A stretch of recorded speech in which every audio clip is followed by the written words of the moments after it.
जय श्री कृष्णा। आज हम तुलसी माता की एकादशी व्रत की कथा सुनेंगे। ऐसा कहा जाता है कि एकादशी व्रत में तुलसी माता की कथा का पाठ अवश्य करना चाहिए।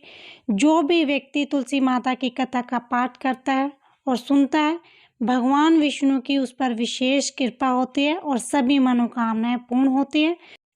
तो आइए सुनते हैं तुलसी माता की कथा। एक बार शिव ने अपने तेज को समुद्र में फेंक दिया। उससे एक तेजस्वी बालक ने जन्म लिया। यह बालक आगे चलकर जालंधर के नाम से पराक्रमी दैत्य राजा बना।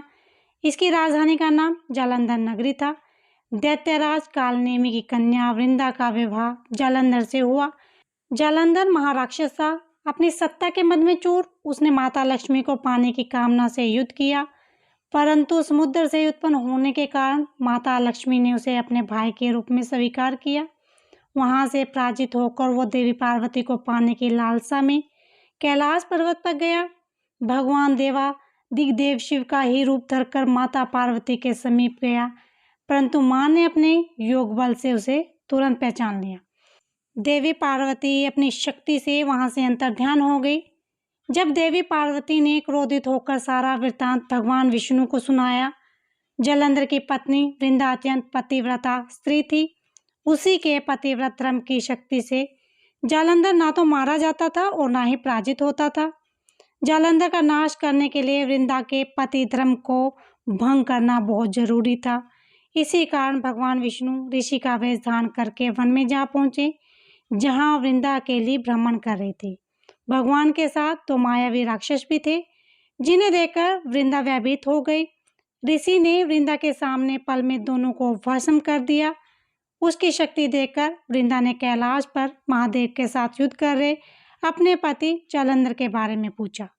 ऋषि ने अपने माया जाल से दो वानर प्रकट किए। एक वानर के हाथ में जालंधर का सिर था और दूसरे के हाथ में धड़ थी।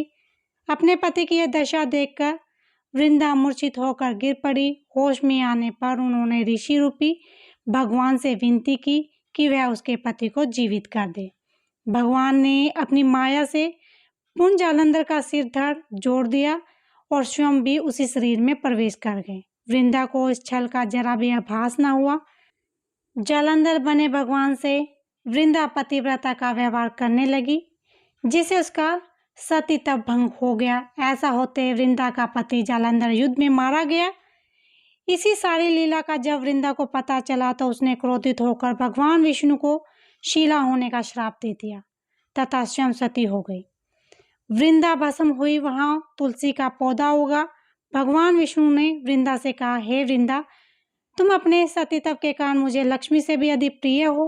अब तुलसी के रूप में तुम सदा मेरे साथ रहोगी। जो भी मनुष्य मेरी पूजा के साथ तुम्हारी पूजा करेगा, उसको लोक और परलोक में यश की प्राप्ति होगी और सभी मनोकामनाएं पूर्ण होंगी।